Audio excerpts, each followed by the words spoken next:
એમની જે માંગણીઓ છે માનની અરવિંદજી આવશે પછી હું વિસ્તૃત રીતે થોડી ચર્ચા કરીશ. પણ જ્યારે અત્યારે જૂનાગઢના ખેડૂત મિત્રો આવ્યા છે, યુવાન મિત્રો આવ્યા છે અને તમામ લોકો આવ્યા છે, એમણે ચોક્કસથી આવનારા સમયની અંદર આ પરિસ્થિતિને બદલવી હોય, આ સરકારને બદલવી હોય તો એમાં 100% આગામી પ્રયાસ કરવો પડશે. અને સાહેબ, આમ આદમી પાર્ટી તો છેલ્લા 6 મહિનાથી તમારી વચ્ચે આવી રહી છે, હા કે ના? હમણાં ભાજપના મોટા નેતાઓ તમારી વચ્ચે આવવા લાગ્યા છે, આવશે, મોટી મોટી વાતો કરશે. શું કામ? કારણ કે ચૂંટણી આવે છે. અને એના માટે હું આપને એક શેર કરું कि फिर आपको बनाया जा रहा है नवाब, फिर आपको बनाया जा रहा है नवाब, क्योंकि चुनाव आ रहा है जनाब, क्योंकि चुनाव आ रहा है जनाब. जनता के चरणों में नजर आएगी हुकूमत, जनताना चरणों सरकार आवશે અત્યારે, जनता के चरणों में नजर आएगी हुकूमत, क्योंकि पड़ गए है आपकी वोट की जरूरत. એટલે તમારી વચ્ચે પણ આવશે, તમને આજીજી પણ કરશે, પણ આ વખતે આ હુકુમત અને આ ભાજપને ઉખેડી ફેંકવાની છે. એટલી જ વાત સાથે હું માનનીય મનોજભાઈ સોરઠિયાને અપીલ કરું કે આપની વચ્ચે પોતાની વાત રાખે.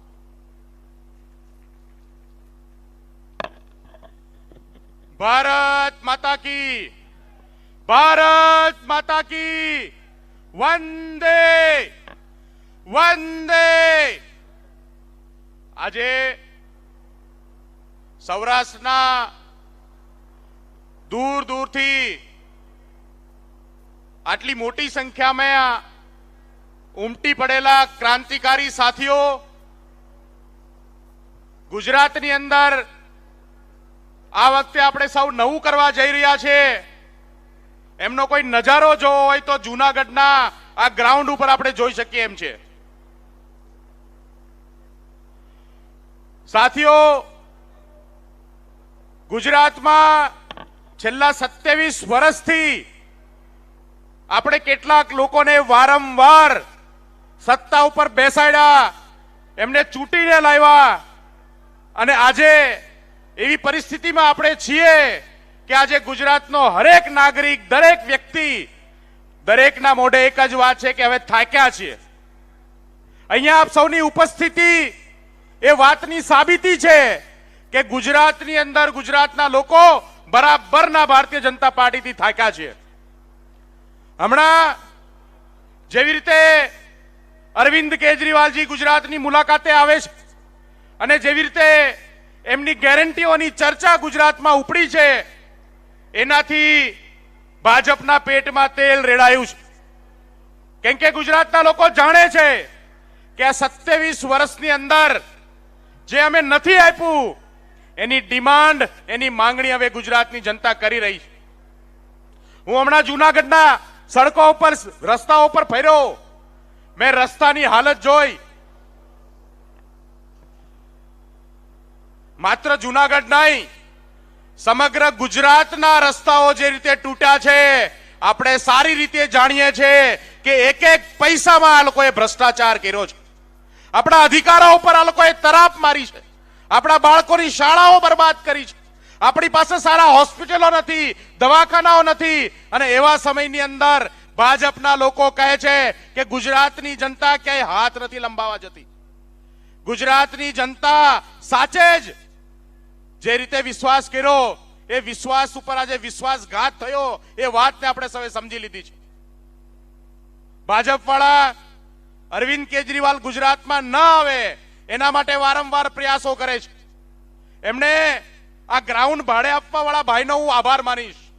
ગુજરાતની અંદર આમ આદમી પાર્ટીને કોઈ દુકાન ના આપે એના માટે દબાણ કરે છે, ત્યારે આપણને આ ગ્રાઉન્ડ ભાડે આપ્યું છે, એમના માટે આપણે વધાવીએ, એમને તાળીઓથી એમને અભિનંદન પાઠવીએ કે આજે આપે આટલો સરસ મજાનો કાર્યક્રમ કરવા માટે આમ આદમી પાર્ટીને જગ્યા આપી છે. એક ફેક્ટરીનો વેપારી પોતાના કારીગરોને ધમકાવે છે કે જો તમે અરવિંદ કેજરીવાલનો પ્રચાર કરશો તો તમને કાઢી મૂકીશું.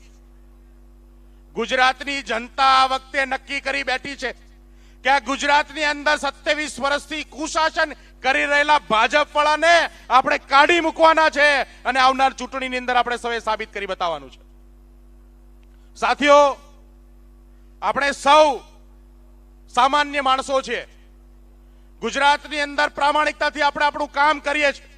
કોઈ ખેડૂત છે, કોઈ આશા વર્કર બેન છે, કોઈ નોકરી કરે છે, પણ આ સરકારે છેલ્લા 27 વર્ષની અંદર માત્ર ને માત્ર આપણા સૌને લૂંટવાનું કામ કર્યું છે. ટૂંક સમયની અંદર અરવિંદજી અને ભગવત માનજી બંને આપણી વચ્ચે પધારી રહ્યા છે.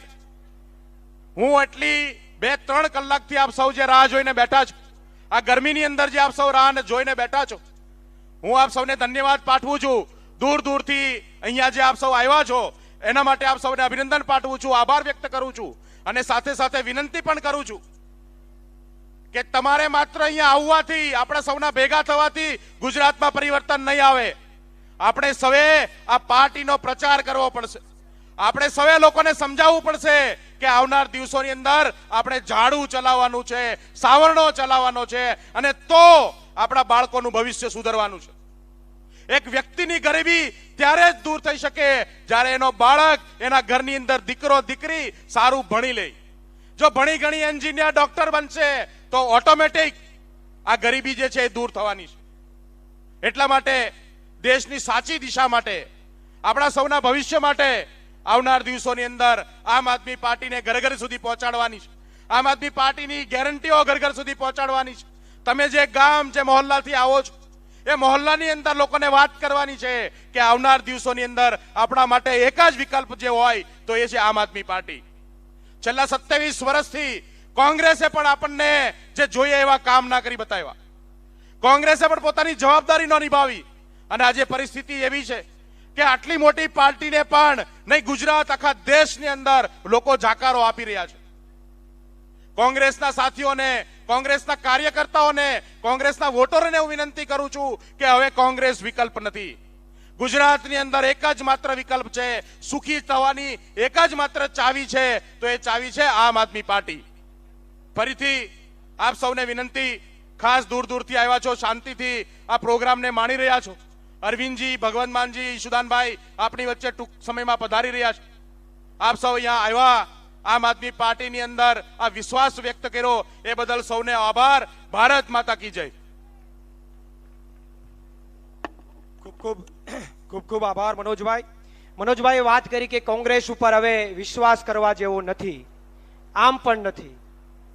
હમણાં લગભગ 5-7 દિવસમાં જ એક ઇનોવા ભરાવાની છે અને આપણા વિસ્તારમાંથી 2-3 જણા એમાં બેહવાના છે. ટિકિટે ફાડી નાખી છે, ટિકિટ ફાટી ગઈ છે એટલે 2-3 જણા હમણાં લગભગ બેસવાના છે. એટલે હવે એમાં વિશ્વાસ કરવા જેવું કાંઈ નથી. પણ સાહેબ, મહત્વની વાત એ છે કે આજે ગીર સોમનાથ અને જુનાગઢ જિલ્લાની અંદર જ્યારે માનનીય અરવિંદજી અને માનનીય ભગવત માનજી આપણી વચ્ચે આવી રહ્યા હોય ત્યારે આ મંચના માધ્યમથી એટલું ચોક્કસ કહેવા માંગુ કે આ વિસ્તારના ઘણા બધા પડતર પ્રશ્નો છે. એ જુનાગઢ જિલ્લો હોય, એ ગીર સોમનાથ જિલ્લો હોય, એને તાલુકા વાઇઝ જો હું વર્ગીકરણ કરવા જાઉં તો મારા જુનાગઢની અંદર જો વાત કરવામાં આવે તો રેલવે ફાટકના પ્રશ્નો છે, ટ્રાફિકના પ્રશ્નો છે, રોડ રસ્તાના પ્રશ્નો છે. વિસાવદર વિધાનસભાની વાત કરવામાં આવે તો જંગલી જાનવરોના પ્રશ્નો છે, જંગલી જાનવરોના ત્રાસના પ્રશ્નો છે. જો માણાવદર વિધાનસભાની વાત કરવામાં આવે તો ઝુંપડપટ્ટીમાં રહેતા લોકોને ત્યાંથી પલાયન કરવામાં આવ્યું એના ઘણા બધા પ્રશ્નો છે.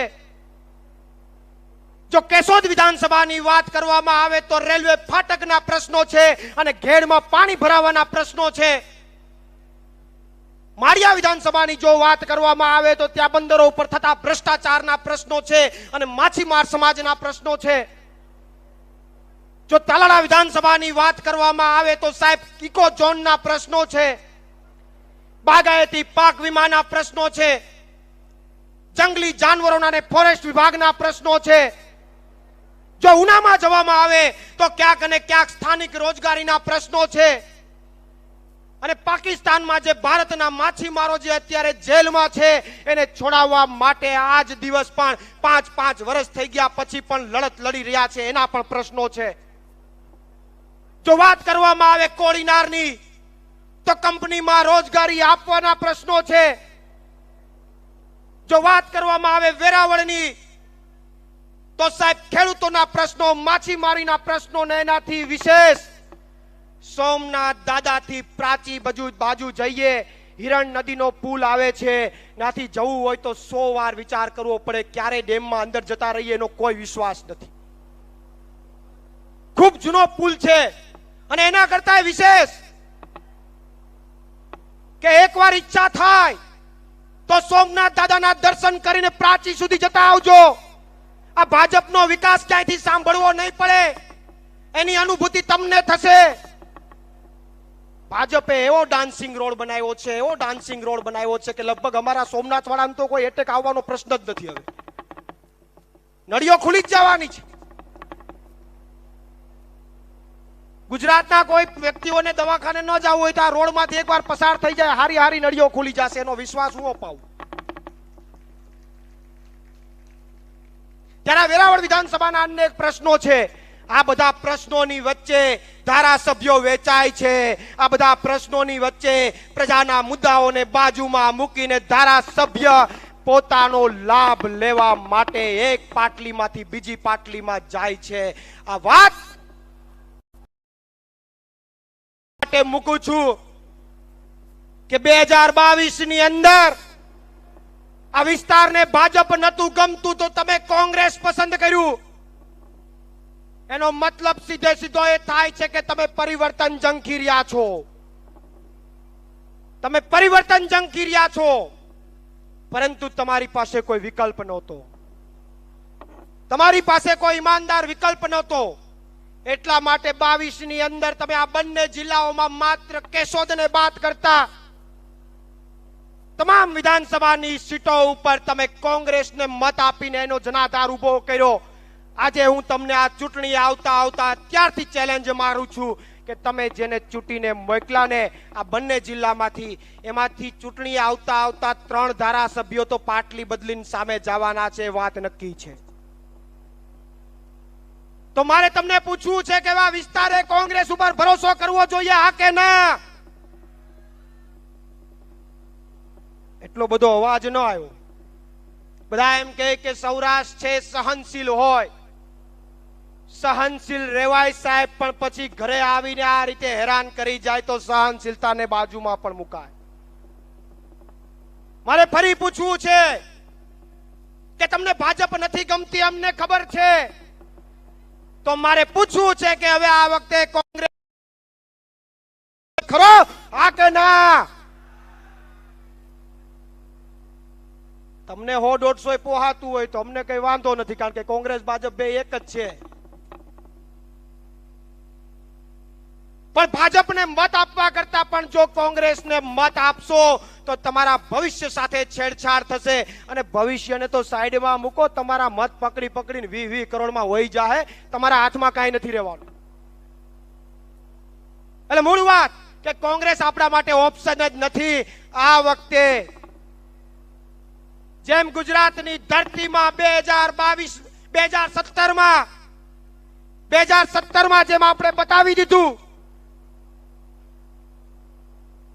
કે ભાજપ નહીં એનો વિકલ્પ, ત્યારે તમે કોંગ્રેસ લાવીને ઊભું કર્યું. ત્યારે મને વિશ્વાસ છે કે 2022 ની ચૂંટણીમાં તમે અહીંયા તમામ સીટો ઉપર આમ આદમી પાર્ટીના ઉમેદવારને જીતાડી વિકલ્પ ઉભો કરી અને ગુજરાતને એક સંદેશ આપશો કે 2022 ની અંદર જો પરિવર્તન ક્યાંયથી ઊભું થતું હોય તો એ આ સોરઠની ધરતીમાંથી થાય, આ જુનાગઢ અને ગીર સોમનાથની ધરતીમાંથી થાય. આ વાતનો વિશ્વાસ તમે ગુજરાતની જનતાને ચોક્કસ આપશો. વિશેષમાં જ્વેલબેનને વિનંતી કરું 2 મિનિટ પોતાની વાત રજૂ કરે, અને ત્યારબાદ અજીતભાઈ લોખીલને વિનંતી કરું પોતાની વાત 2 મિનિટમાં રજૂ કરે.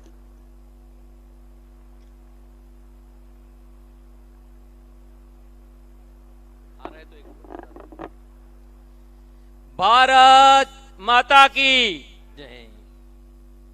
ખાસ તો મારે આજે જુનાગઢમાં જ્યારે આવું વિશાળ આમ આદમી પાર્ટીની સભા સંમેલન થઈ રહ્યું છે ત્યારે અહીંયા ઉપસ્થિત તમામ જે આટલી ગરમી વચ્ચે પણ આટલી મોટી સંખ્યામાં આપ ઉપસ્થિત છો તો આપ સૌને મારા હૃદયથી વંદન છે, નમન છે. મારે એક ટૂંકી વાત કરવી છે કે અહીંયા જેટલા લોકો ઉપસ્થિત છે એમને એક વસ્તુ ખાસ સમજવી પડશે અને લોકોને સમજાવવી પડશે, ગુજરાતના એક એક ઘરે જઈને સમજાવવી પડશે.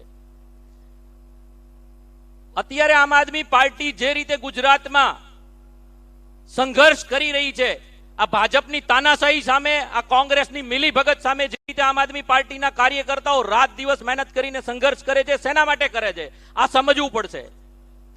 છેલ્લા 7 વર્ષમાં દિલ્હીમાં આમ આદમી પાર્ટીની માનનીય અરવિંદ કેજરીવાલજીની ઈમાનદાર સરકારે જે કામ 7 વર્ષમાં કરીને બતાવી દીધું, એક ગરીબ અને મધ્યમ વર્ગના બાળકો માટે સારી સરકારી સ્કૂલો, સારી સરકારી હોસ્પિટલ, બહેનો માટે મુસાફરી, 200 યુનિટ વીજળી, આ તમામ સેવાઓ જો 7 વર્ષમાં દિલ્હીમાં કરીને બતાવી દીધી અને પંજાબમાં પણ આ તમામ સેવાઓ આપવાની ચાલુ થઈ ગઈ છે, ત્યારે જો આપણે 27 વર્ષથી એક જ સરકારને સ્પષ્ટ બહુમતીથી મત આપીએ છીએ અને છતાં પણ આપણને આપણી આ મૂળભૂત જરૂરિયાતો નથી મળતી, તો મારે આજે તમને એ કહેવું છે કે અહીંયા આમ આદમી પાર્ટીના જે ગુજરાતમાં કાર્યકર્તાઓ સંઘર્ષ કરી રહ્યા છે અને હવે આપણો સાથ દેવા માટે જ્યારે દિલ્હીના અને પંજાબના મુખ્યમંત્રી પણ આપણી વચ્ચે અવારનવાર ઉપસ્થિત થાય છે, તો આ સમજવું પડશે કે આ રાજનીતિ છે કે આપણા બાળકોના ભવિષ્ય માટેની આ લડાઈ છે. કેમ કે જો શિક્ષણ દેવું હશે સરકારી, તો આમ આદમી પાર્ટીની જરૂર છે અને એ આમ આદમી પાર્ટીને લઈ આવવા માટે અહીંયા બેઠેલા તમામ વ્યક્તિઓને મારી અપીલ છે કે આ ખાલી રાજકીય પક્ષ નથી, આ ખાલી રાજકીય પક્ષ નથી, આ ભાજપ અને કોંગ્રેસ જેવો રાજકીય પક્ષ નથી, આ આપણા બાળકોના ભવિષ્ય માટેની લડાઈ છે અને એ લડાઈ આપણે લડવી પડશે. ગુજરાતના ભવિષ્ય માટે, જૂનાગઢના ભવિષ્ય માટે આપણે લડવી પડશે. અને આ લડાઈમાં અહીંયા ઉપસ્થિત તમામ લોકો જે રીતે સાથ અને સહકાર આપો છો, એવી જ રીતે અહીંયાથી આપણે જ્યાં પણ જાશું, આપણા ધંધાના સ્થળ ઉપર જઈએ, આપણે ખેતરે જઈએ, આપણે આડોશ પડોશમાં બેઠા હોઈએ, ત્યારે તમામ લોકોને જાગૃત કરતા રહેવાના છે, તમામ લોકોને કહેતું રહેવાનું છે કે આમ આદમી પાર્ટી એ ખાલી રાજકીય પક્ષ નથી, પણ આપણા બાળકોના ભવિષ્ય માટેની આ લડાઈ છે, આંદોલન છે. અને આ આંદોલનમાં તમે આમ આદમી પાર્ટીનો ખેસ પહેરો કે નહીં પહેરો, ટોપી પહેરો કે નહીં પહેરો તો ચાલશે, પણ એક એક વ્યક્તિઓને જઈને જાગૃત કરવા પડશે કે જો હવે આ પીડામાંથી મુક્ત થવું હોય, જો આ ભાજપના તાનાશાહી શાસનમાંથી, ભ્રષ્ટાચારી શાસનમાંથી આપણા બાળકોને બચાવવા હશે, તો આમ આદમી પાર્ટીને ગુજરાતમાં લઈ આવવી પડશે. એક મોકો અરવિંદ કેજરીવાલને આપવો જ પડશે. કેમ કે આ લડાઈ આપણા બાળકોના ભવિષ્ય માટેની છે, આંદોલન આપણા બાળકોના ભવિષ્ય માટેનું છે. તો મારી નમ્ર વિનંતી છે અહીંયા જેટલા પણ બેઠા છે ભાઈઓ બહેનોને કે આપણે અહીંથી પણ નીકળીએ, આવનાર વિધાનસભાની ચૂંટણી સુધી જેટલો પણ સમય આપણને મળે એ તમામ સમય આપણે આમ આદમી પાર્ટીની ગુજરાતમાં કેવી રીતે સરકાર બને એના માટે પ્રયાસ કરવાના છે. હું વિશેષમાં પ્રવીણભાઈને આપું છું. આપણી વચ્ચે આપણા આદરણીય અરવિંદ કેજરીવાલજી અને ભગવત માનજી હમણાં ટૂંક સમયમાં જ પધારે છે, તો વિનંતી કરીશ. ખૂબ ખૂબ આભાર અજીતભાઈ. જ્યારે ટૂંક સમયની અંદર જ બંને મુખ્યમંત્રીઓ આપણી વચ્ચે આવી રહ્યા છે, આશાબહેનો અને ફેસિલિટર બહેનો કેટલા આવ્યા છે? હાથ ઊંચો કરો તો ખ્યાલ આવે ક્યાં સુધી બેઠા છો તમે. વાહ, ખૂબ સરસ, ખૂબ આભાર તમારો.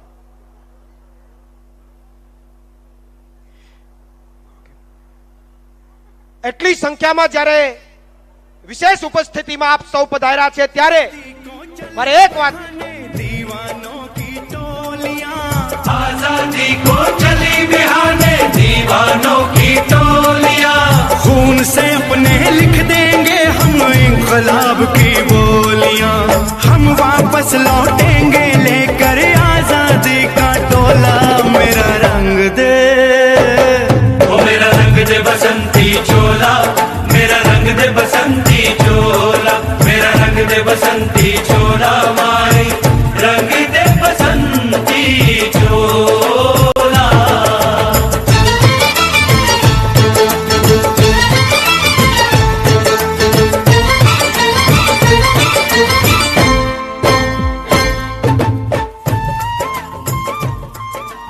બે જ મિનિટની અંદર આપણી સમક્ષ બંને મુખ્યમંત્રીઓ પધારી રહ્યા છે. જ્યારે આપ સૌનો એટલો ઉત્સાહ જોવા મળી રહ્યો છે, ત્યારે મને કહેવાનું મન થાય કે 2022 ની અંદર આમ આદમી પાર્ટીની હાર થશે કે જીત થશે એ તમારા વિચાર ઉપર નિર્ભર છે. 2022માં આમ આદમી પાર્ટીની હાર થશે કે જીત થશે એ તમારા વિચાર ઉપર મજબૂત છે. बसंती चोला मेरा रंग दे बसंती चोला हो आज रंग दे हो माए रंग दे मेरा रंग दे बसंती चोला मेरा रंग दे बसंती चोला मेरा रंग दे बसंती चोला मेरा रंग दे बसंती चोला माए रंग दे बसंती चोला.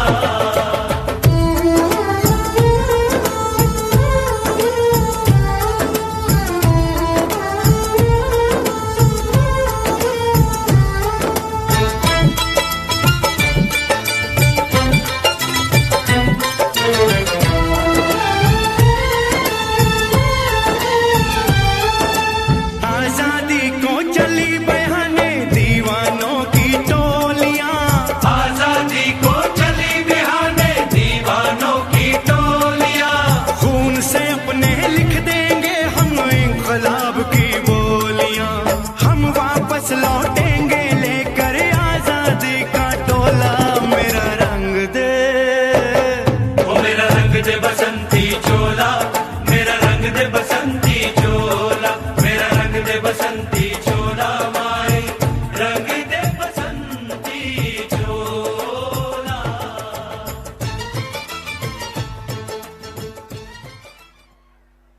આભાર. ભારત માતા કી, ભારત માતા કી.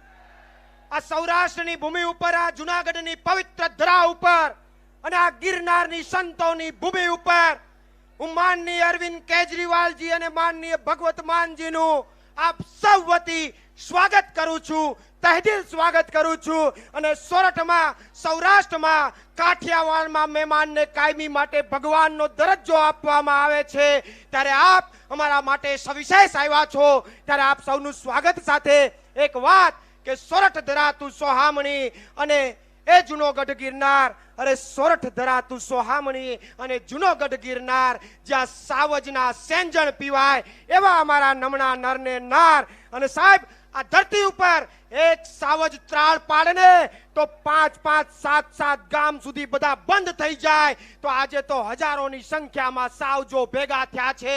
અત્યારે ત્રાળ પડશે તો ગાંધીનગર અને ગુજરાતની ભૂમિ સુધી બધા બંધ થઈ જશે. એના વિશ્વાસ સાથે હું માનનીય સુદાનભાઈને નમ્ર અપીલ કરું છું કે પોતાની વાત રજૂ કરે. આભાર.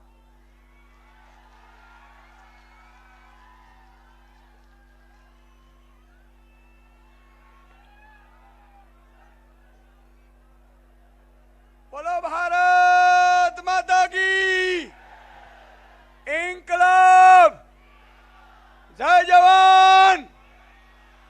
माननीय अरविंद केजरीवाल जी, भगवत मान जी, તમામ ઉપસ્થિત મહેમાનો અને આમ આદમી પાર્ટીના પરિવર્તન માટે નિશ્ચિત એવા સૈનિકો, ભાઈઓ અને બહેનો, થોડુંક જ્યાં નડે નહીં એવી રીતે બેસી જશે પણ તમે ચિંતા ન કરો, સંભળાશે. અહીંયા સાવજની ધરતી છે અને ગોઠવાઈ જશે.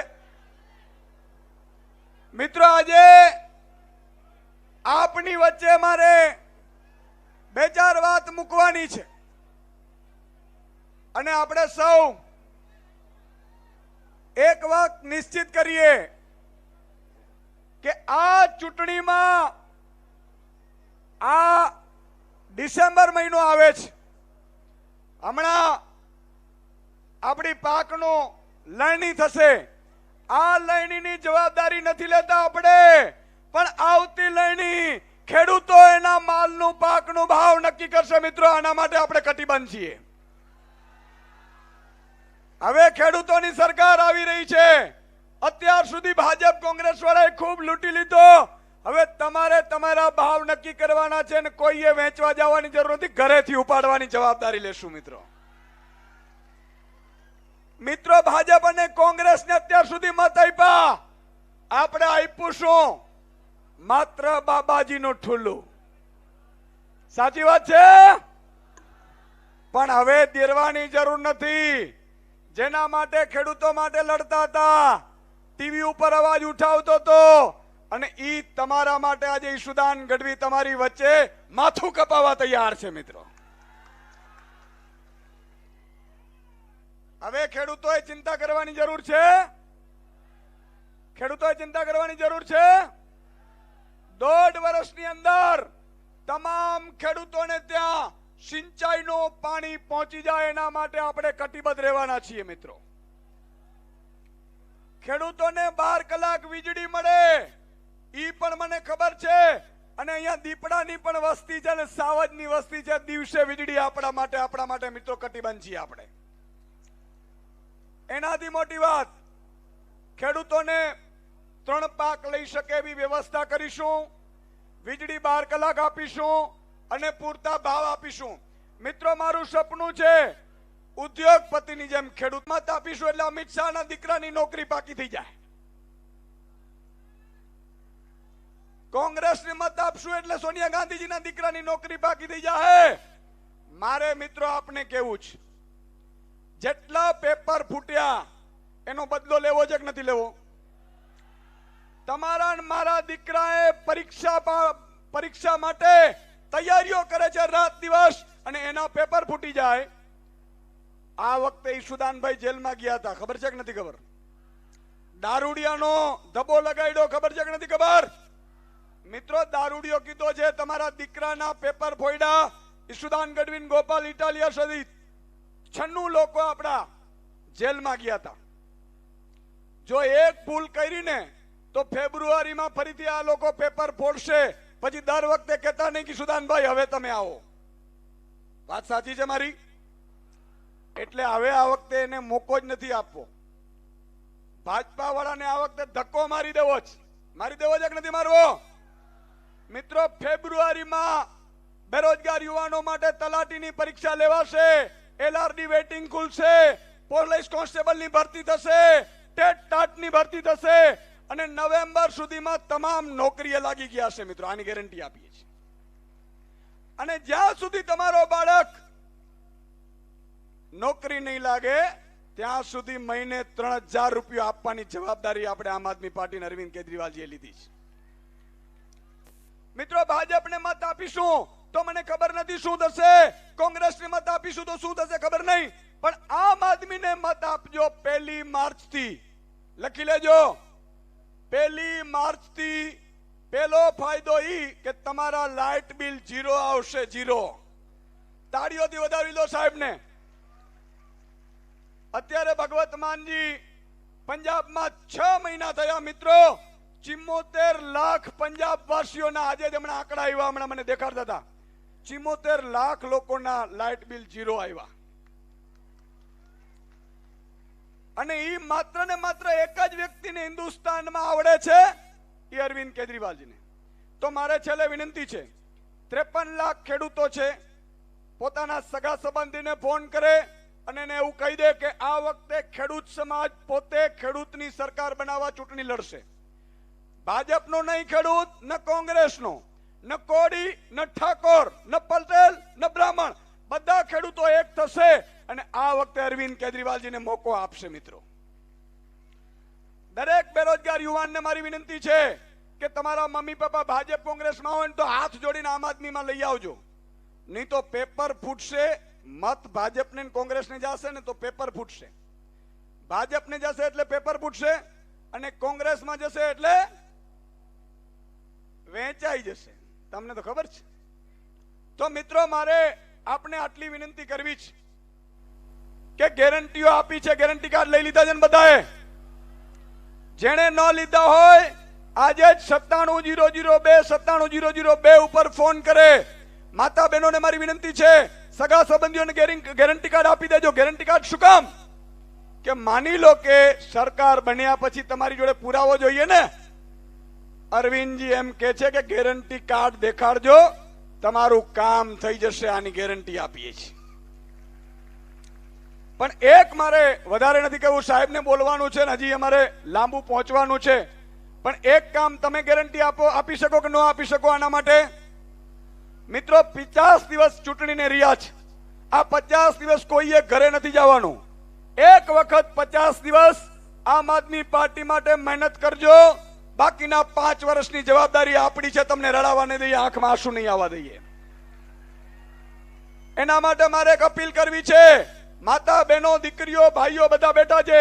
100 વ્યક્તિ જોડવાના છે, ઘરે ઘરે જઈને જોડવાના છે. ભાજપનો કાર્યકર્તા હોય એના ઘરે બેન જાય અને એમના પત્નીને એમ કે તમે ભાજપને મત આપશો ને તો બાબાજીનું ઠુલું મળશે, પણ આમ આદમીને મત આપશો એટલે તમારો લાઇટ બિલ 1 માર્ચથી હું ભરીશ. બહેનો કહી શકશે.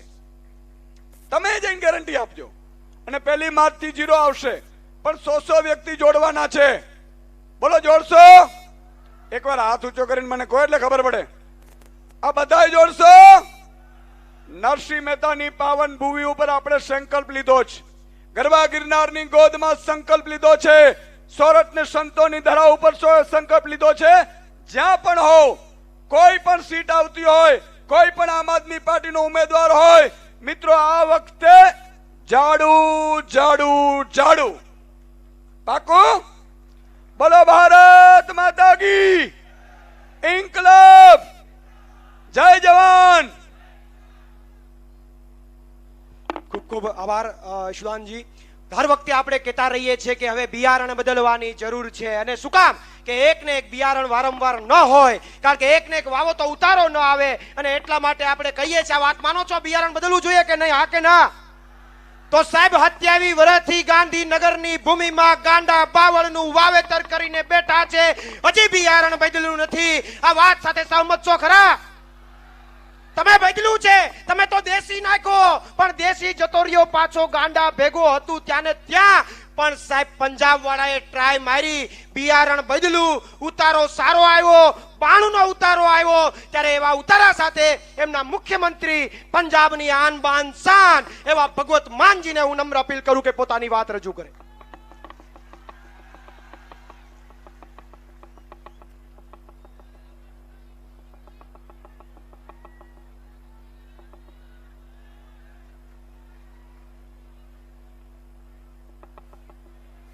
हेलो, बहुत बहुत धन्यवाद, बहुत बहुत शुक्रिया. पहली बार मैं जूनागढ़ आया हूं. संत महात्माओं साधुओं की धरती, पवित्र धरती जूनागढ़. भगवान के आसपास रहने वाले लोग, ईमानदार लोगों की धरती जूनागढ़, दिल के सच्चे लोगों की धरती जूनागढ़. आप लोग यहाँ पे जितने कदम चल के आए, अपने घर से जब निकले तभी आपने तारीख लिख दी थी कि हम आज किसी बदलाव के लिए, परिवर्तन के लिए घर से निकले हैं. मंच पर अरविंद केजरीवाल जी, जो कि नेशनल कन्वीनर हैं आम आदमी पार्टी के, दिल्ली के मुख्यमंत्री हैं और तीसरी बार मुख्यमंत्री हैं.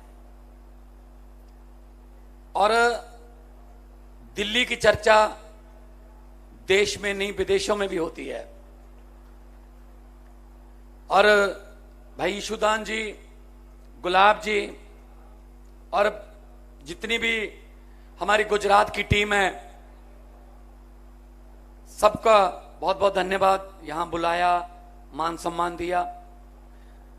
मैं देख रहा हूं बहुत भारी गिनती में, बड़ी संख्या में मां बहनें आई हुई हैं. अच्छी बात है ये अच्छी बात है. घर से निकलो, रसोई तुमने चलानी है, तुमको पता है रसोई का खर्चा क्या है. अगर आप बाहर निकलोगे, अगर आपके बिना घर नहीं चल सकते तो आपके बिना देश भी नहीं चल सकता.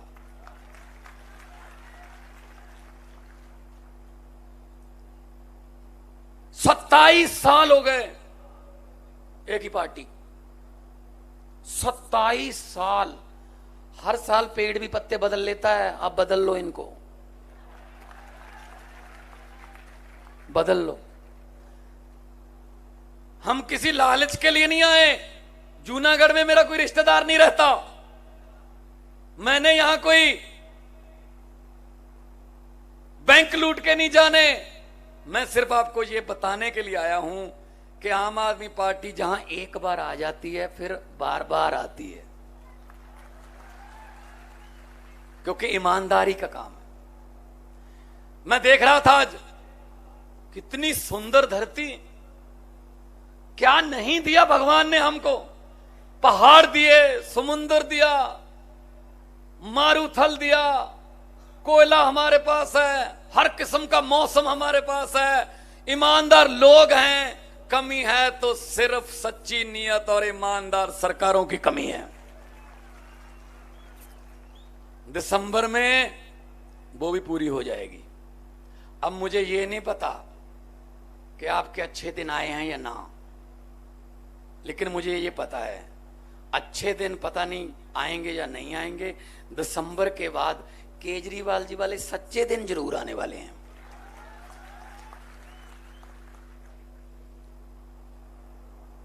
स्कूल में बच्चा जब दाखिल कराते हैं सबसे पहले फीस की चिंता होती है। इन्होंने क्या किया, इन्होंने दोनों ने मिलकर, बीजेपी कांग्रेस ने, इन्होंने सरकारी जिस भी चीज के सामने सरकारी लगता है वो खत्म कर दी और प्राइवेट वालों को एक मार्केट बना के दे दी।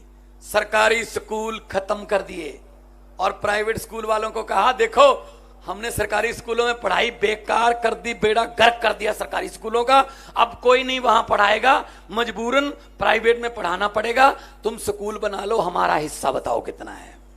उन्होंने बना लिए शीशे वाले बड़े बड़े स्कूल, ऐसे अस्पतालों का हाल किया। फिर प्राइवेट वालों को कहा देखो अस्पताल हमने बिल्कुल बेकार कर दिए, सरकारी अस्पताल में कोई नहीं जाता इलाज कराने के लिए, लोगों को मजबूरन आपके हॉस्पिटल में आना पड़ेगा, प्राइवेट खोल लो, हमारा हिस्सा बताओ कितना है। सरकारी बसें, सब सरकारी सड़कें। मैं आया अभी जब रास्ते में तो मैंने कहा जी आपने कहा था सड़क जाती है उधर को,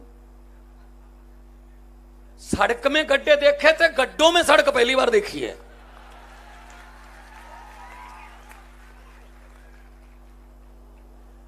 सड़कें नहीं बनती, 75 साल हो गए आजाद हुए, अभी तक सड़कें। अरे अमेरिका वाले मंगल ग्रह पर प्लाट काटने की बात कर रहे हैं, हम अभी सीवरेज में घुसे हुए हैं। हमें इससे ज्यादा हमें सोचने नहीं देते।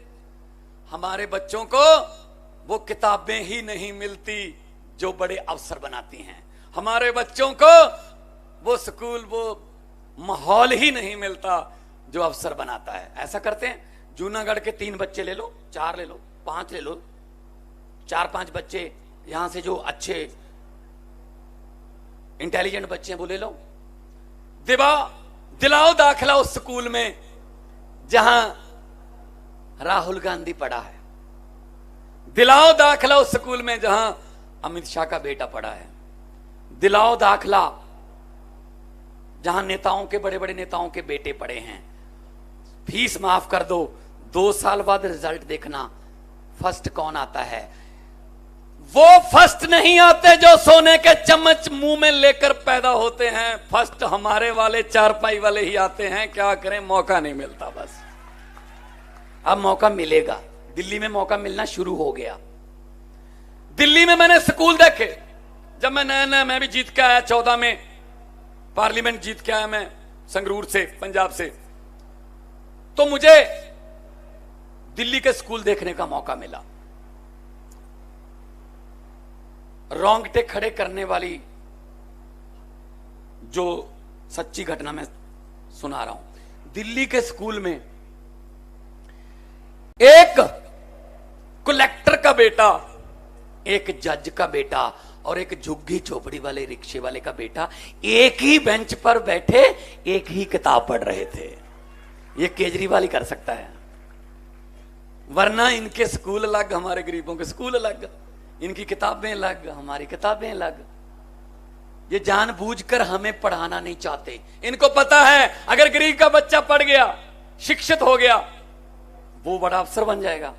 वो अफसर बन गया तो घर की गरीबी दूर कर देगा।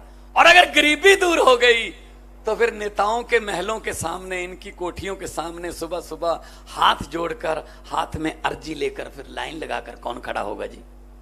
इसलिए ये हमारे बच्चों को पढ़ने नहीं देते, जानबूझकर इनको धर्म जाति इधर इधर रखो बस। सो आप पवित्र धरती के लोग हो। पंजाब से मैं आया हूं, 6 महीने पहले सरकार बनी है। हमने जो वादे किए थे, गारंटियां ली थी, हमने शुरू कर दी हैं। सबसे पहले हमने करप्शन फ्री पंजाब करने के लिए हेल्पलाइन जारी की। एक भी कोई अफसर सरकारी अगर पैसे लेता, आपसे मांगता है तो मना मत करना, ये अपनी जेब में हाथ डालकर मोबाइल निकाल लेना और उसकी वीडियो बना के हमें भेज देना, बाकी काम सरकार का है। पंजाब में सरकारी अफसरों जो हैं वो अब पता कर रहे हैं कि हमारा वेतन कितना है, क्योंकि पहले तो वेतन लेते ही नहीं थे, ऊपर से चलता था काम। अब पता चल रहा है कि इतने में ही गुजारा करना पड़ेगा भाई, इतने ही है बस। ये यहां क्यों नहीं हो सकता? दिल्ली में ऐसा है, यहां क्यों नहीं हो सकता? सब कुछ हो सकता है, नीयत सच्ची चाहिए बस। पंजाब में 1 जुलाई से बिजली हमने 300 यूनिट पर मंथ, 600 यूनिट का बिल आता है, 2 महीने का बिल आता है, बिजली के 600 यूनिट हमने माफ कर दिए। और लोगों को यकीन नहीं आ रहा कि जी बिल आ गया हमारा। लोग एक दूसरे को दिखाते हैं कि गलत तो नहीं आ गया, 0 0 ही लिखा हुआ है, क्योंकि आदत नहीं थी ना। पहले हजारों की तादाद में बिल आते थे, 5,000, 6,000, 10,000। क्यों आते हैं भी? हर टैक्स हमारे लिए। आप लोग ऐसा मत सोचो कि हम टैक्स नहीं देते जी, हमें क्या, जो बैंक लूट के भाग गया, विजय माल्या भाग गया, हमारा पैसा थोड़ी लेके गया। अरे भाई नहीं, पैसा लेके गया है, तुम लोग टैक्स देते हो। बहुत से लोग सोच रहे हैं भगवंत मान कैसी बात कर, हम तो टैक्स देते ही नहीं। क्यों नहीं देते टैक्स? सुबह उठते हो, माचिस जला के चाय बनानी है या फिर लाइटर से गैस चूल्हा चलाना है, टैक्स शुरू। माचिस खरीदने जाओगे, टैक्स है उस पर। सिलेंडर लेने जाओगे, टैक्स है। चाय की पत्ती डाली, टैक्स है। उसमें चीनी डाली, टैक्स है। दूध डाला, टैक्स है। उसके बाद मोबाइल फोन किया किसी को, टैक्स है। मोटरसाइकिल स्टार्ट किया, पेट्रोल डीजल, टैक्स है। घर पे आए, फिर खाना खाया, सब्जियों पर टैक्स है। रात को बिस्तर पर जाते हुए आप सोचते हो शुक्र है अब कोई टैक्स नहीं है, मैं आराम से सोऊंगा। नहीं नहीं नहीं जी, ऊपर पंखा चल रहा है, टैक्स है। हम तो सोते हुए भी टैक्स दे रहे हैं, तो खजाना खाली कैसे हो जाता है? जो सरकार आती है, खजाना खाली है, खजाना खाली है। मैंने कहा जो खाली है उसको खजाना क्यों कहते हो? उसको पीपा कहो, अलमारी कहो उसको। खाली को खजाना क्यों कहते हो? कोई खजाना खाली नहीं होता, इनकी नीयत खाली है। असल में सब कुछ हो सकता है अगर नीयत सच्ची हो तो। अभी पिछले दिनों अमित शाह जी एक स्कूल में गए थे, स्कूलों का उद्घाटन याद आ गया इनको। हैरानी हुई तुझे स्कूल में देखकर। ऐसा भी क्या हो गया कि शिक्षा याद आ गई? शिक्षा याद आ रही है अब इनको। हमारे प्रोग्राम नहीं होने देते, कैंसिल करवा देते हैं। हमारे कोई होटल में ठहरने का हमारे कमरे कैंसिल करवा देते हैं, नहीं ठहरेंगे नहीं। क्या करें भी? इतना भी जबरदस्ती। लोकतंत्र है और लोकतंत्र में लोग बड़े होते हैं। अगर हंकार करोगे ना, घमंड आ गया अगर, तो लोग हैं भाई, पब्लिक है, सब जानती है। लोग जब चाहे आदमी अर्श पर, और वहां हंकार करे जाकर, लोग कहते आजा बेटा फर्श पर। बड़े बड़े उतारे हैं लोगों ने धरती पर, सो हंकार नहीं करना चाहिए। लोग बड़े हैं, ये हमसे नहीं डरते। अरविंद केजरीवाल जी की, भगवंत मान की कोई औकात नहीं है, हमसे नहीं डरते ये। हम भी आप लोगों जैसी हैं। ये हमसे नहीं डरते। जो आप छोटे से निमंत्रण पर हजारों की गिनती में इकट्ठे हो जाते हो, ये आपसे डरते हैं। ये वीडियो आज जाएगी, चली गई होगी, लाइव ही चल रहा होगा घर पे, मीडिया वालों को आने नहीं देते, कहते ना दिखाना नहीं है केजरीवाल। सोशल मीडिया है हमारे पास। फिर दरियाओं को रोक लोगे? दरिया तो अपना रास्ता खुद बनाते हैं भाई। ये दरिया है, ये सैलाब है, जन सैलाब है, रोक लो भाई। ये भ्रष्टाचारी, इनको बोल देना कि जितने मर्जी इकट्ठे कर लो पैसे, हीरे, मोती, लेकिन ख्याल इतना रहे कफन पे जेब नहीं होती।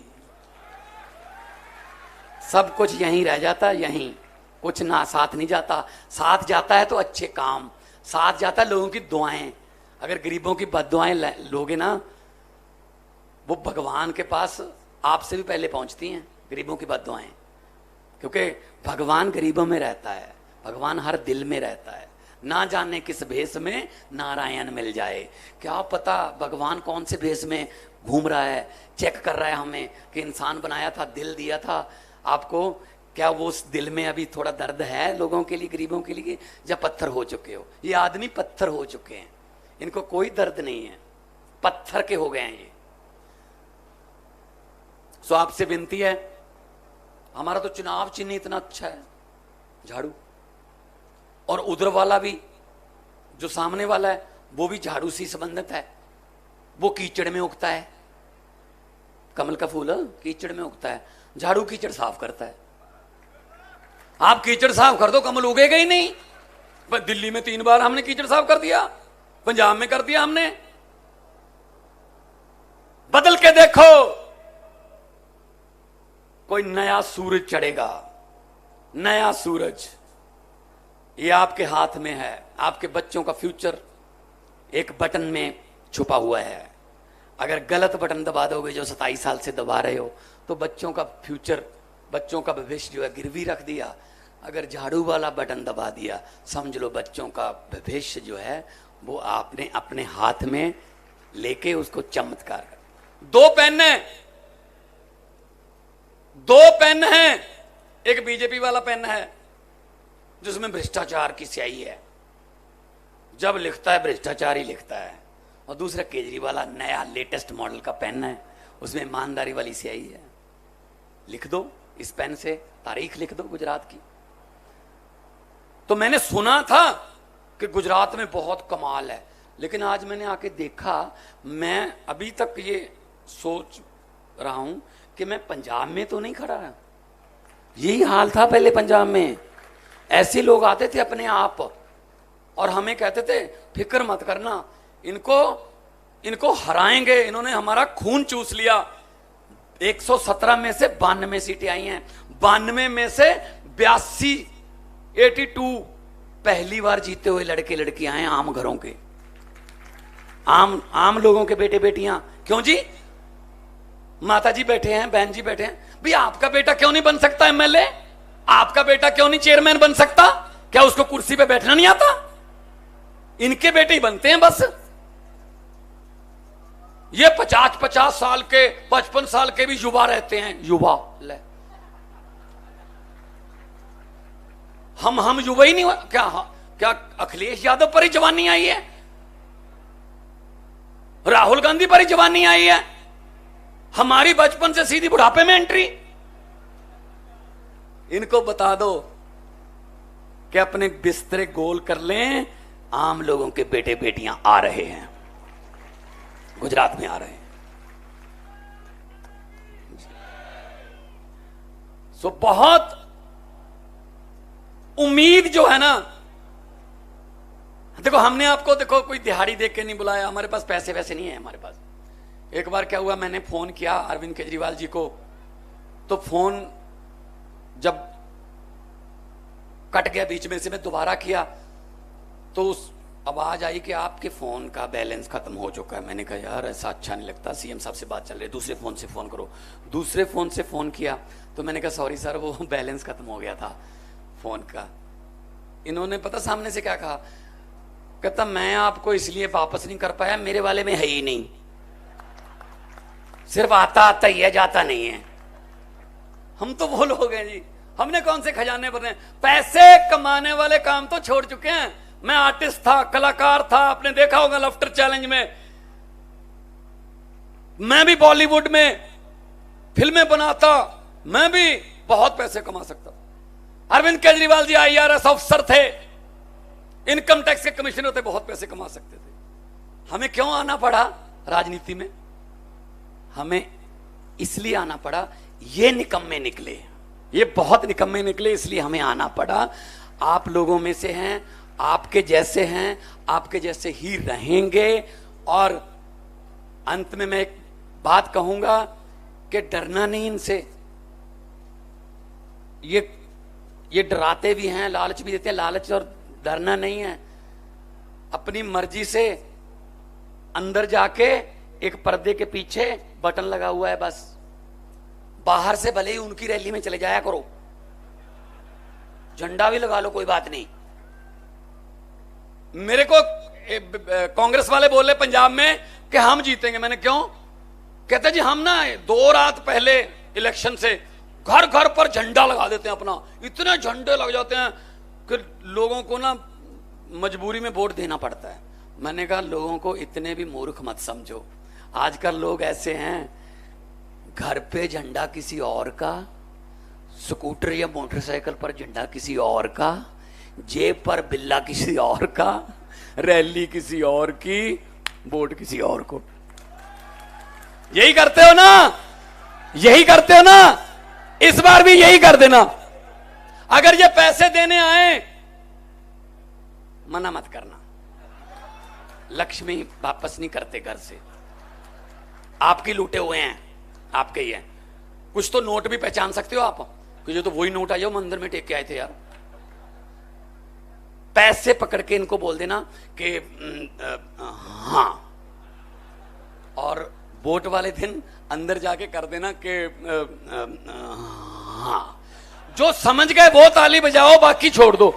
अरे क्या बात है, कितने समझदार लोग हैं, कितने समझदार लोग हैं, सब समझ गए। अब मुझे बोलने की क्या जरूरत है? दोनों हाथ ऊपर उठा के 2 नारे लगा दो, इनकलाब, इनकलाब, वंदे भारत माता की, बोले सो निहाल। बहुत बहुत धन्यवाद, बहुत बहुत शुक्रिया, आपने इतने प्यार से सत्कार से मुझे सुना, बहुत बहुत धन्यवाद।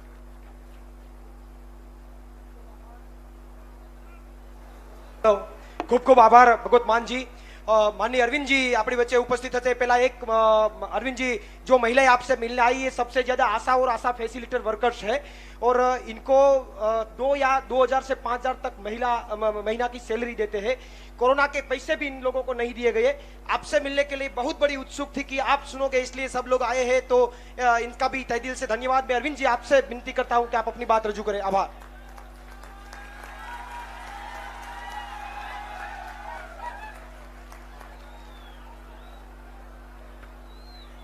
सभी आशा वर्कर बहनों को नमस्कार।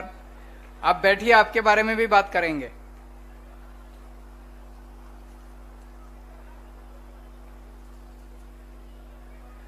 दोस्तों, सबसे पहले एक जोरदार अपनी भारत माता का जयकारा लगाएंगे।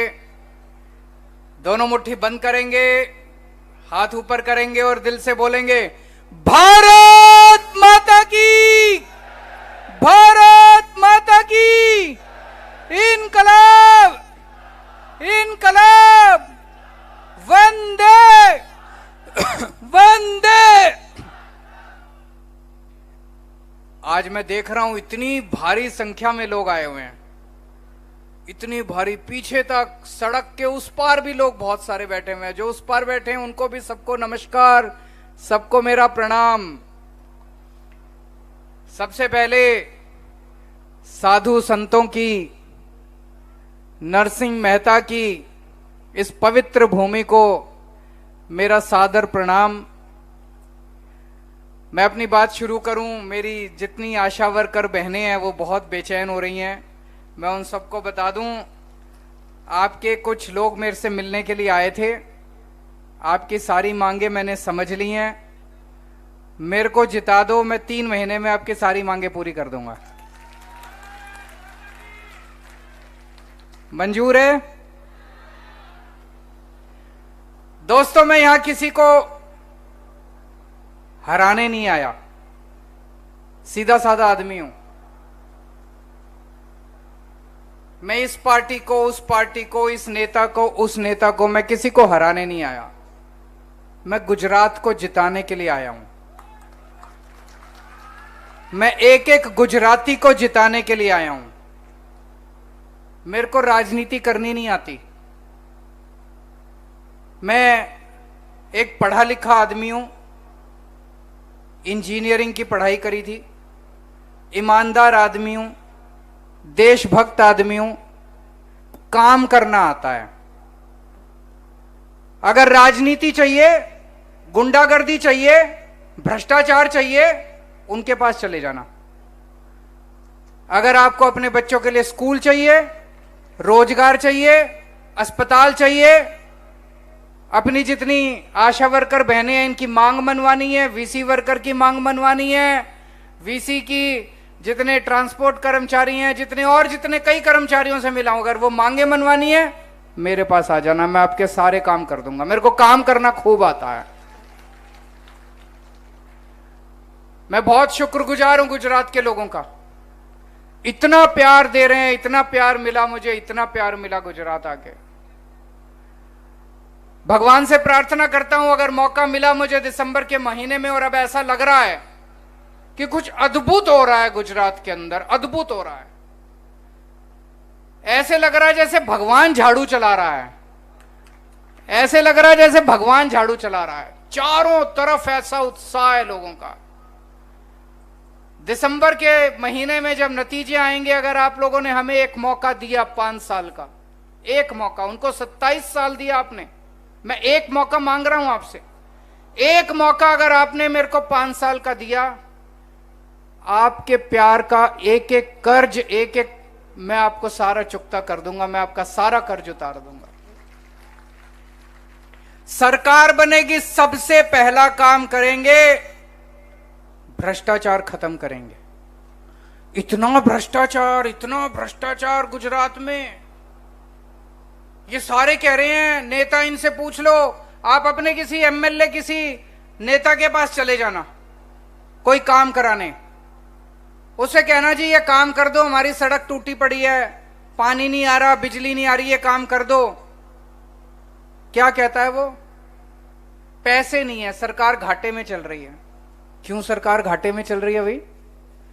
मैंने देखा 2.5 लाख करोड़ का बजट है गुजरात सरकार का। 2.5 लाख करोड़ रुपए का, पता नहीं कितना होता है। 2.5 लाख करोड़ का बजट है और 3.5 लाख करोड़ का कर्जा चढ़ा लिया इन्होंने, कर्जा ले लेके आपके ऊपर। और हर साल, एक साल नहीं 27 साल से इनकी सरकार है, 27 साल से हर साल 2.5 लाख करोड़ रुपए का बजट है। कहां गया जी इतना पैसा? ये अभी भगवंत मान जी आपको समझा रहे थे। आप सवेरे उठते हो, नहाने के लिए जाते हो, साबुन पे टैक्स, दूध पीते हो, दूध पे टैक्स, कुछ भी खाते हो उस पे टैक्स, हर चीज पे टैक्स लगता है। अरबों खरबों रुपया ये इकट्ठा करते हैं। कहां जाता है ये सारा पैसा? ये सारा इनके स्विस बैंकों में जाता है। एक एक नेता ने 10-10 कोठियां बना रखी है, पता नहीं कितनी बेनामी जमीनें खरीद रखी हैं। एक एक नेता ने इतना पैसा इकट्ठा कर लिया, इतना पैसा इकट्ठा कर लिया, इनकी 7 पीढ़ियां घर बैठ के रोटी खाएंगी, इतना पैसा इन्होंने इकट्ठा कर लिया। और फिर कहते हैं घाटे में चल रहा है। ये बंद करेंगे। दिसंबर के बाद से गुजरात में कोई मंत्री पैसा नहीं खाएगा। दिसंबर के बाद से कोई एमएलए पैसा नहीं खाएगा।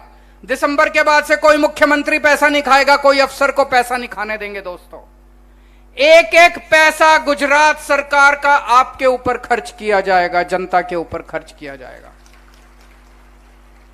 ये जो सारा पैसा स्विस बैंकों में ले जाते हैं, ये सारा पैसा जो प्रॉपर्टी खरीदते हैं, ये बंद करेंगे।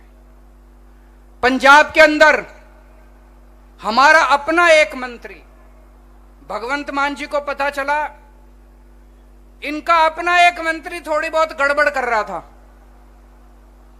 इन्होंने अपने मंत्री को जेल भेज दिया। कभी सुना है? अपने कैबिनेट मंत्री को इनको पता चला, मीडिया को भी नहीं पता था, विपक्ष को भी नहीं पता था, इन्होंने खुद अपने मंत्री को जेल भेज दिया। इतनी कट्टर ईमानदार पार्टी है ये, इतनी कट्टर ईमानदार पार्टी है। तो आम आदमी पार्टी की सरकार बनेगी, कोई मंत्री को चोरी नहीं करने देंगे, कोई एमएलए को चोरी नहीं करने देंगे, कोई नेता को चोरी, और इन्होंने जितने पुरानी चोरी कर रखी है सारा पैसा इनसे वापस लेंगे। गुजरात के एक एक पैसे का हिसाब लेंगे इन लोगों से। पुराने जितने इन्होंने घोटाले कर रखे हैं सारा पैसा वापस लेंगे। दिसंबर के बाद से आपको किसी भी सरकारी दफ्तर में जाओगे, आपको काम कराने के लिए पैसे देने की जरूरत नहीं पड़ेगी, रिश्वत देने की जरूरत नहीं पड़ेगी। ऐसी व्यवस्था करेंगे कि सरकार आपके घर आके आपका काम करके जाएगी। आपको सरकारी दफ्तर में जाके काम कराने की जरूरत नहीं है। दिल्ली में हमने ये लागू कर दिया, गुजरात के अंदर भी लागू करेंगे। कोई, चाहे आपको तहसीलदार के दफ्तर जाना हो, जन्म प्रमाण पत्र बनवाना हो, बिजली का कनेक्शन लेना हो, पानी का कनेक्शन लेना हो, किसी चीज के लिए पैसा देने की जरूरत नहीं पड़ेगी। और अभी तक ये जितने पेपर फूटे हैं ये ऐसे ही थोड़ी फूटते हैं, कोई ना कोई तो बड़ा नेता शामिल है। जब भी ये इंक्वायरी करते हैं, अरे गहरे नथु गहरे को जेल भेज देते हैं, बाकी सारे मौज करते हैं, नेताओं को कुछ नहीं करते। 2015 के बाद से जितने पेपर फूटे हैं सबकी इंक्वायरी खोलेंगे और इसमें जितने बड़े बड़े नेता शामिल है सबको जेल भेजेंगे।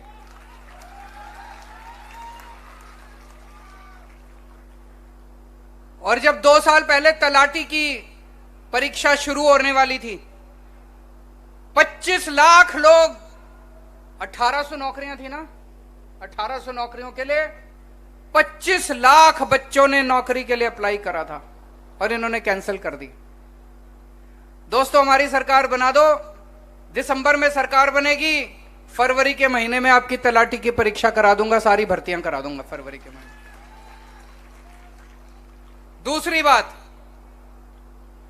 दिल्ली में हमने सबकी बिजली फ्री कर दी।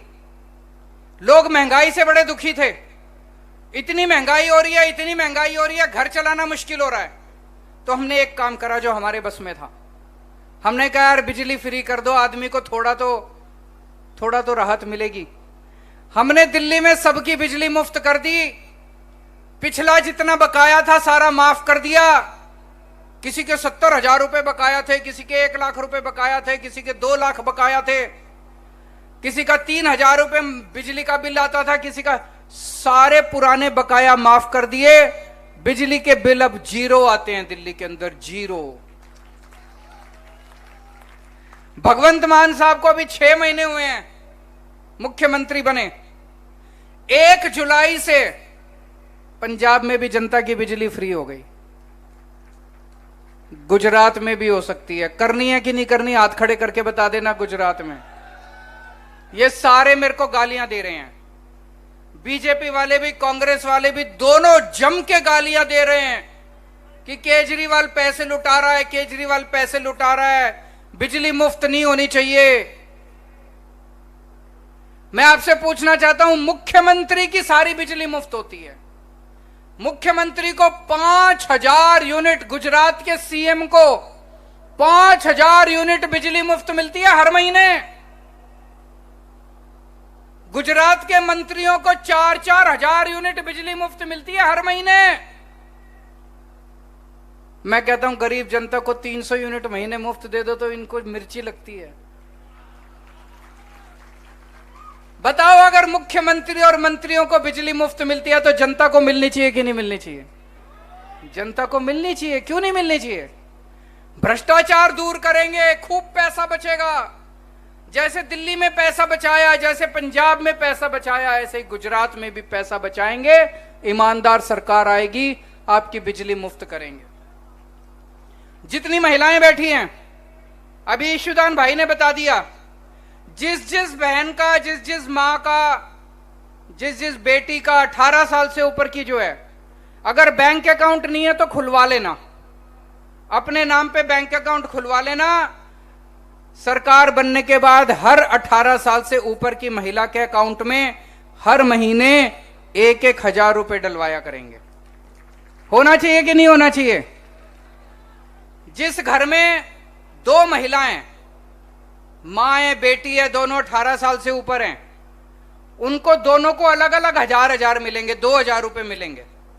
जिस घर में 3 महिलाएं हैं, सास है, बहू है, बेटी है, उनको 3000 रुपए मिलेंगे, अलग अलग हजार रुपए सबको मिलेंगे। मिलने चाहिए नहीं मिलने चाहिए? ये मेरे को खूब गालियां देते हैं जी, मेरे को कोई फर्क नहीं पड़ता। ये बीजेपी कांग्रेस कहते हैं केजरीवाल ठग है। अरे ठग तो तुम हो, सारा पैसा खा गए। केजरीवाल तो बहनों के पैसे बांट रहा है। कहते हैं केजरीवाल कमीना है, केजरीवाल आतंकवादी है, केजरीवाल खालिस्तानी है, खूब गालियां देते हैं। अभी 1.5 महीना रह गया चुनाव का, अभी इनके बड़े बड़े नेता आएंगे पूरे देश से, आके खूब गालियां दे। और एक जैसी गाली, कांग्रेस भी वही गाली देती है, बीजेपी भी वही गाली देती है, एक जैसी गालियां देते हैं दोनों मिलके। आपके बच्चों के लिए रोजगार का इंतजाम करेंगे। बहुत सारे बच्चे बेरोजगार बैठे हैं, घर में बैठे हैं, उनके पास रोजगार नहीं है। दिल्ली में मैंने 5 साल में 12 लाख बच्चों के लिए रोजगार का इंतजाम किया। 12 लाख बच्चों के लिए मेरे को करना आता है, रोजगार का इंतजाम करना आता है, नीयत भी साफ है। पंजाब में अभी 6 महीने भी नहीं हुए भगवंत मान को सरकार बनाए, 17,000 बच्चों को सरकारी नौकरियां दे दी 6 महीने में। अभी देखना, अभी तो और बहुत बनने वाली है। यहां पे गुजरात में भी हमने पूरी प्लानिंग करी है। इतने सारे अस्पताल बनाने हमें, इतने सारे सरकारी स्कूल बनाएंगे, इतने सारे मोहल्ला क्लिनिक बनाएंगे, इतना काम करना है, इतना काम करना है। कम से कम 10 लाख सरकारी नौकरियां निकलेंगी गुजरात के अंदर, 10 लाख सरकारी नौकरी। और जब तक कोई बच्चा बेरोजगार रहेगा, उसके लिए रोजगार का इंतजाम नहीं होगा, उसको 3000 रुपए महीने के हिसाब से हर महीने बेरोजगारी भत्ता मिलेगा, ताकि वो अपना खर्चा पानी चला सके। स्कूल ठीक करेंगे। इन्होंने सरकारी स्कूलों का बेड़ा गर्क कर दिया, इनकी सेटिंग है प्राइवेट स्कूल वालों से। दिल्ली में हमने उल्टा करा है, सरकारी स्कूल इतने शानदार बना दिए, इतने शानदार बना दिए सरकारी स्कूल। पहले दिल्ली के भी सरकारी स्कूलों का बुरा हाल था, लेकिन पिछले 5 साल में दिल्ली के सरकारी स्कूल इतने शानदार हो गए। अब दिल्ली में मजदूर का बच्चा इंजीनियर बनता है, रिक्शे वाले का बच्चा डॉक्टर बनता है, गरीबों के बच्चे, कारपेंटर का बच्चा, प्लम्बर का बच्चा डॉक्टर, इंजीनियर, वकील, बड़े बड़े लोग बन रहे हैं। आप सोचो, एक गरीब आदमी का बच्चा इंजीनियर बन जाएगा तो उनकी तो गरीबी दूर हो गई, क्योंकि वो बच्चा बाहर निकल के 2 लाख 3 लाख रुपए महीने की तनख्वाह पाएगा। जो मजदूर बेचारा 7-8 हजार रुपए महीना कमाया करता था, अब उसका बेटा उसके लिए 2 लाख रुपए महीना कमा के लाएगा। दिल्ली के सरकारी स्कूल इतने शानदार हो गए, अब इन सरकारी स्कूलों में हजारों बच्चे इंजीनियर बन रहे हैं, डॉक्टर बन रहे हैं, वकील बन रहे हैं। और दिल्ली में उल्टा हो रहा है, दिल्ली में प्राइवेट स्कूलों से लोग अपने बच्चों का नाम कटा कटा के सरकारी स्कूल में भर्ती करा रहे हैं। 4 लाख बच्चे, 4 लाख बच्चों ने पिछले कुछ साल में प्राइवेट स्कूल से नाम कटा के सरकारी स्कूल में भर्ती कराया है। गुजरात के सरकारी स्कूल ठीक होने चाहिए, नहीं होने चाहिए? गुजरात के भी सरकारी स्कूल इतने शानदार कर दूंगा, आपको प्राइवेट स्कूल भेजने की जरूरत नहीं पड़ेगी। सरकारी स्कूल में एडमिट कराना, सारी शिक्षा फ्री होगी। लेकिन फिर भी जो अपने बच्चों को प्राइवेट में पढ़ाना चाहते हैं, इन प्राइवेट वालों ने लूट मार कर रखी है। जब मर्जी फीस बढ़ा देते हैं, जब मर्जी कभी लाइब्रेरी फीस, डेवलपमेंट फीस, फलाना फीस, ढिमका फीस। दिल्ली में भी इन्होंने गुंडागर्दी कर रखी थी। दिल्ली में हमने सारे प्राइवेट स्कूलों का ऑडिट करवाया, पता चला इन्होंने इतना पैसा इकट्ठा कर रखा है बच्चों से, फीस ले लेके, फीस के नाम पे। किसी स्कूल के पास 50 करोड़ की एफडी मिली, पैसा ले लेके एफडी में जमा करा रखा, फिक्स डिपॉजिट बैंक में। किसी के पास 50 करोड़, किसी के पास 30 करोड़, किसी के पास 20 करोड़। सारे स्कूलों की एफडी तुड़वा के बच्चों के पैसे वापस कराए थे हम लोगों ने। पहली बार हुआ था प्राइवेट स्कूल वालों ने पैसे वापस करे थे। गुजरात के भी सारे प्राइवेट स्कूलों के ऑडिट करवाएंगे, जिन्होंने गड़बड़ कर रखी है आपके पैसे वापस कराएंगे, और आज के बाद कोई प्राइवेट स्कूल वाले को नाजायज फीस नहीं बढ़ाने देंगे जैसे दिल्ली और पंजाब में किया है। हमने दिल्ली में सबका इलाज मुफ्त कर दिया। आज घर में कोई किसी को बीमारी हो जाए, जेवर बेचने पड़ जाते हैं, इतनी महंगी हो गया इलाज, प्राइवेट अस्पताल में चले जाओ। और गुजरात में सरकारी अस्पतालों का बेड़ा गर्क है, सरकारी अस्पतालों में कोई इलाज नहीं होता। दिल्ली में भी पहले ऐसे ही था, दिल्ली में भी सरकारी अस्पतालों का बुरा हाल था। हमने दिल्ली के सारे सरकारी अस्पताल शानदार बना दिए। अब लोग प्राइवेट में नहीं जाते, सरकारी अस्पतालों में इलाज कराने आते हैं। मोहल्ला क्लिनिक खोल दिए गली गली के अंदर। पूरे गुजरात के अंदर मैंने प्लानिंग करी है, 20,000 मोहल्ला क्लिनिक खोलेंगे हर गांव के अंदर, हर मोहल्ले के अंदर। गुजरात के अंदर भी सबका इलाज मुफ्त करेंगे, चाहे अमीर हो चाहे गरीब हो, चाहे बच्चा हो चाहे बूढ़ा हो चाहे जवान हो, हर एक का, हर एक गुजराती का पूरा इलाज मुफ्त होगा। चाहे 10 रुपए की क्रोसिन की दवाई है वो भी आपको मुफ्त मिलेगी, दवाइयां भी फ्री, टेस्ट भी फ्री, ऑपरेशन भी फ्री। और अगर आपका 20 लाख रुपए का भी खर्चा आता है तो वो भी फ्री होगा। भगवान ना करे कोई बीमार पड़े, लेकिन अगर बीमार पड़े तो दिल्ली की तरह आपका सारा इलाज मुफ्त करने का इंतजाम करेंगे। जब से पिछले कुछ महीने से मैं आने लगा हूं, इनकी आईबी एक एजेंसी होती है, इनकी आईबी की सरकार की एक रिपोर्ट आई है। रिपोर्ट कह रही है कि गुजरात में आम आदमी पार्टी की बहुमत के साथ, भारी बहुमत के साथ सरकार बनने जा रही है।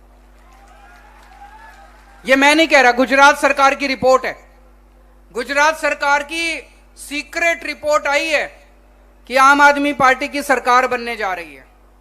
तब से ये पागल हो गए हैं ये लोग। इन्होंने पहले हमारा दिल्ली में सत्येंद्र जैन को गिरफ्तार कर लिया। सत्येंद्र जैन हमारा सेहत मंत्री है, हेल्थ मिनिस्टर है, जिसने दिल्ली में मोहल्ला क्लिनिक बनाए, जिस आदमी ने, जिसने दिल्ली के सब लोगों का इलाज मुफ्त कर दिया, उसको इन्होंने गिरफ्तार कर लिया कि दिल्ली के अंदर जो अच्छा काम हो रहा है बंद करो उसको। फिर अब ये मनीष सिसोदिया को गिरफ्तार करने वाले हैं। मनीष सिसोदिया वो आदमी जिसने दिल्ली के स्कूल शानदार बना दिए, बच्चों का भविष्य बना दिया, जिसने बच्चों के लिए रोजगार का इंतजाम किया। कह रहे हैं मनीष सिसोदिया को अब गिरफ्तार करेंगे, दिल्ली के अच्छे काम बंद करो। हमें इनकी जेल से डर नहीं लगता। कितने दिन रख लेंगे जेल में? 5 महीने, 6 महीने, 8 महीने, बाहर निकल के फिर अच्छा काम शुरू कर देंगे हम।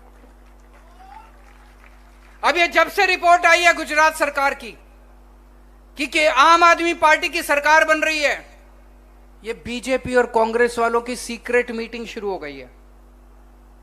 कभी इधर इनकी सीक्रेट मीटिंग हो रही है, कभी उधर इनकी सीक्रेट मीटिंग हो रही है। उसमें ये पूरा प्लान बना रहे हैं कि किस तरह से कुछ भी करो, आम आदमी पार्टी नहीं आनी चाहिए, जो मर्जी करो। दोनों मिलके एक जैसी गाली देते हैं, आप देखना। कांग्रेस बोलती है, फिर बीजेपी बोलती है, फिर दोनों मिलके आम आदमी पार्टी के खिलाफ प्रचार कर रहे हैं। यह समझना पड़ेगा आपको, सारे गुजरात के लोगों को। और आजकल बीजेपी वालों ने एक और काम शुरू किया है।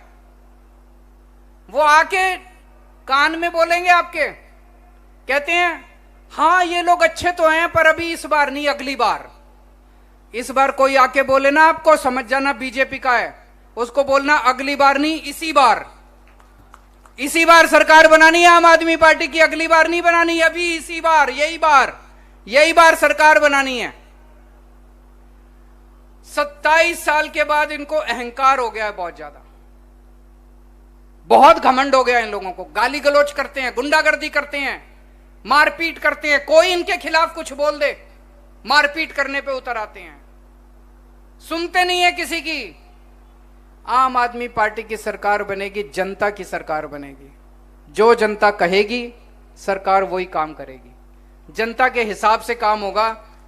कोई नेता की नहीं चलेगी, कोई मुख्यमंत्री की नहीं चलेगी। जो जनता कहेगी जनता के हिसाब से काम करेंगे।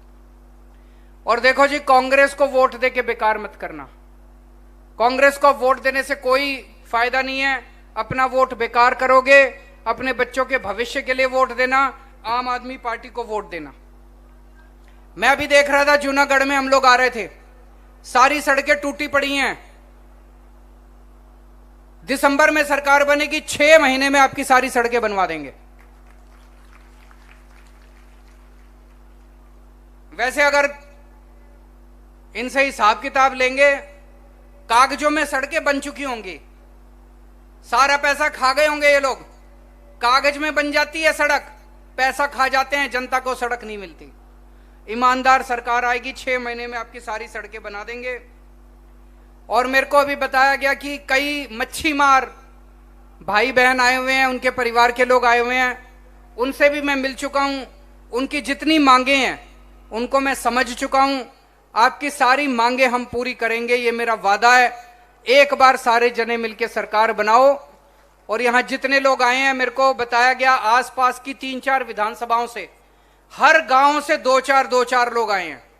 आपको अपने गांव में वापस जाके जितनी बातें मैंने कही हैं वो सारी बातें बनवानी है। अभी जैसे ईशुदान भाई ने कहा, एक एक आदमी को जिम्मेदारी लेनी है, कम से कम 100 वोट की जिम्मेदारी एक एक आदमी को लेनी है। पक्का करेंगे? भारत माता की।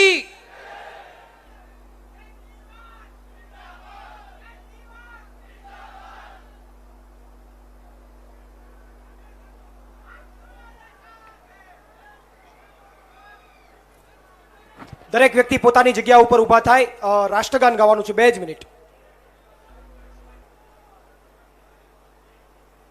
રાષ્ટ્રગાન સ્ટાર્ટ।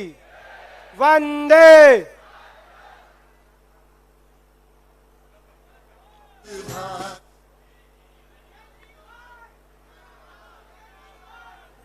लोक अधिकार माटे मेरा रंग दे बसंती चोला, मेरा रंग दे बसंती चोला, मेरा रंग दे बसंती चोला, मेरा रंग